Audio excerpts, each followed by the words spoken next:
Yukarıdaki gözün bir diğer anlamı da aslında bu yıldızlara baktığınız zaman bir anlamı yok gibi görülüyor. Fakat dünyayı yöneten 13 aileye işaret ediyormuş. Abi bu dolar üstünde niye bu kadar İsrail mesajı var? Merhaba arkadaşlar. Micro Discover kanalına hepiniz hoş geldiniz. Uzun bir aradan sonra gizemli bir video ile karşınızdayız. Onun hakkında gazetelerde, televizyonlarda, hatta sosyal medyada çokça haber çıktı. Peki nedir bu? 1 dolar. 1 doların üzerindeki gizli şifreleri ve sembolleri sizin için araştırdım. Evet arkadaşlar, incelememize başlamadan önce biz önümüze notlarımızı aldık. Daha önceden ufak bir inceleme yaptık ve inanın çok şaşırdık. Bütün detayları mikroskopta, YouTube'da bir ilk olarak bizzat inceleyip ve sizinle de anlamlarını paylaşacağız. Evet arkadaşlar, şimdi 1 doların en üstünde yer alan Federal Rezerv Not yazan kısma bakıyoruz. Sen komple bir göster abi bize kenara doğru. Burada ne yazıyormuş Serhat biliyor musun? Bu altın veya gümüş olarak karşılığı olmayan sanal kağıt manasına geliyormuş. Zaten üzerindeki kocaman da görüyor. 1 doların arkasında ise bir arkasını çevirelim dostum. Bu çok ilginç. Piramide bakabilir miyiz? Şöyle bir saniye, evet. 12 katlı bir piramit ve tepesinde bir göz var. Sayalım abi şunu bir. Sayalım abi hadi. Şimdi şöyle geçiyorum. 1, 2, 3, 4, 5, 6, 7, yırtmadan 8, 9, 10, 11, 12. Şurası 13. Aslında şöyle 13, 12 diyebiliriz ona. En altına saymayacaktık galiba. En alttaki şurası var ya. Orayı saymayacağız zannedersem. Öyle düşünüyorum. 12 katlı bir piramit ve tepesinde bir göz var. Gözü de göster abi bize. Ancak piramitle gözün arası açık. Ve bunun içinde de çok önemli bir mesaj varmış. neymiş abi? Şu anlama geliyor. Tek dünya devletini kuramadıklarını tasvir edermiş bu. Yani hedeflerine ulaşamadılar. İyi ki kuramamışlar. Evet. Yukarıdaki gözün bir diğer anlamı da yaratıcı her şeyi görür anlamına geliyor. Yani Tanrı'dan bahsediyor buradan, bilmiyorum artık ama her şeyi gören göz, yani Yehova. Ya da bu şey de buna. olabilir mi acaba? Şimdi bu katların her birinin bir ülke olarak bir anlamı vardır veya ülke olarak dünyayı yöneten insanlar evet, bir kavram dünyayı yöneten yani. aileler. Dünyayı Aynen. yöneten aileleri Onlarla bir alakası olabilir mi acaba? olabilir. Çünkü şöyle söyleyeyim sana, 12. kat 12 İsrail boyunu ve tepesindeki gözle her şeyi gören göz anlamına geliyor. Şu anda paranın arka yüzünün sağ tarafında bulunan yıldızları inceliyoruz. Aslında bu yıldızlara baktığınız zaman bir anlamı yok gibi görülüyor. Fakat üzerine kaleme alıp çizdiğinizde Serhat, belki sen de orada çizmek istersen, bak şu şekil. 2 tane iç içe geçmiş üçgen. Yani İsrail'in evet simgesi ortaya çıkıyor. Evet. Bir tane. Evet. Bu şekilde baktığınız zaman iç içe geçmiş 2 tane üçgen. Bu da İsrail'in bayrağındaki simge. Yani İsrail'in simgesine tekabül ediyor. Şöyle bir şey var. O simgeleri, yani şu anda 2 tane üçgeni alıp az önceki piramidin üstüne yerleştirdiğin zaman da Serhat tam üstüne uyum sağlıyor. Yani tam bir İsrail bayrağı ortaya çıkıyor. Bu kartalın üstündeki yıldızlar ve gövdesindeki bayrağın çizgilerinin rakamı da hepsi 13'müş Serhat. 13 rakamını 1 doların üstünde birçok objede gördüler, biliyor musun? Şeyde piramidin katları da gerçi 12 değil mi? 12. Ama o da 13'tü aslında. Beraber 13. 13'tü. O da 13'e denk geliyor. Şimdi yıldızdan aşağı doğru iner misin abi? Bakalım abi. Kartal ağzında ne tutuyor? Abi bayrak gibi bir şey. Bayrak gibi bir şey. Epluribus ve unum.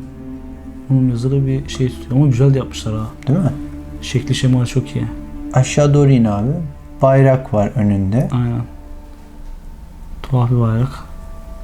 Bir de ayak. Bak şöyle bir şey var Serhat. Bizim notlarımızda da gördük. Üstündeki bayrak ve ayağında 2 tane şekil. Yani bir tanesinde zeytin dalı mı sence o? Bir zeytin dalı, bir de oklar var. Bayraktaki çizgiler de, zeytindeki taneler de, okların tanesi de hepsi gene 13 rakamına denk geliyor. Hadi ya. Bu da aslında şöyle bir rivayet var. Dünyayı yöneten 13 aileye işaret ediyormuş bu. Sayalım Baksana abi. mesela şunu say bir abi. sağlaması yapalım bak. 1, 2, 3, 4, 5, 6, 7, 8, 9, 10, 11, 12, 13. Harbiden ha. Dur bir de bir taraf oklara bakalım. Oklara bak abi. Okları say. Bu da CHP'nin şeyini seviyor. Burada biraz fazla ok var. 1, 2, 3, 4, 5, 6, 7, 8, 9, 10, 11, 12, 13. O da 13 tane. 13 tane. Kartal da sıkı çok güzel yapmışlar Kartal da ya. sıkı sıkı tutuyor hacı. Bak bizim Türk paralarında da böyle şey. Bizim Türk Güzel paraları. düşünmüş ama Ama Euro'da hiçbir şey Euro'da yoktu. Euro çok tırttı ya. Yukarıdaki linkten de daha önce Euro'yu inceledik. Euro'yu görebilirsiniz. Euro'da hiçbir şey yoktu. Aynen. Yani dümdüz adamlar basmış şeymiş çıkarmıştı her şeyi. 13. Kabalistik ebed hesabına göre sevgi birliği ve İsrail birliği gibi anlamlara gelmekteymiş. Abi bu dolar üstünde niye bu kadar İsrail mesajı var? Kartal'ın tuttuğu zeytin dalı barışı, sağ pençesinde tuttuğu oklar da savaşı temsil ediyor. Yani dünyanın hakimiyeti bizde. İstersek savaş, istersek barış. Bu kadar ince ayrıntı varsa Kesin vardır abi ya. çok ince bir düşünce. Yalnız burada mesela şöyle bir ayrıntı paylaşayım sizinle. 50 yıl önceki bir doları çıkarttığınızda 1 doları bugün de kullanmaya devam edebiliyorsunuz. Hadi ya. Yani bizde hani Abi hiç değişmemiş mi bunun şekli? aslında şekilleri değişen 1 dolarlar var ama kullanılmıyor değil. Hani bazı simgeler değişebiliyor zannedersin. Hani filmlerde oluyor ya, suçlular içeri girmeden önce paraları bir yere zullalıyor, sonra çıkınca gelip kullanıyor. Bizde Türkiye'de yapsa para zaten kalkmış oluyor tedavülden. O bizi etkilemiyor çok fazla. Kartalın kanatlarındaki tüylerin sayısı ise 33'er adettir. Her iki tarafta da eşit. Her iki tarafta da 33 tane. 33 tane var. Masonik düzendeki dereceleri simgelermiş. Kartalın gövdesindeki 7 dikey çizgi kutsal şamdanı ve 7 kiliseyi simgeler. Bu 7 kilise Efes, İzmir, Bergama, Akhisar, Salihli, Alaşehir ve Pamukkale. Harbi mi? Evet. Hepsi Türkiye'de. Evet. Hani bu antik kentlerimiz var ya bizim. Ha. Bize bu antik kent deyip daha birçoğumuzun görmediği yerler. O zaman gözler bizim üstümüzde. Serap, piramide bir dakika gidebilir misin dostum? Geliyorum. Piramidin üst kısmında Anuit Coeptis diye bir yazı varmış. Bu da Tevrat'ta kaynaklıymış hacı. Bu yazı başladığın işi bitirmek anlamına geliyor. Piramidin alt kısmında ise Novis Ordo Seclorum. Adamı fark etmedim ha. Novus. Evet. Ordo Seclorum yazıyor hacı. Bu da çağların yeni düzeni ve yeni dünya düzeni gibi anlamlara geliyor.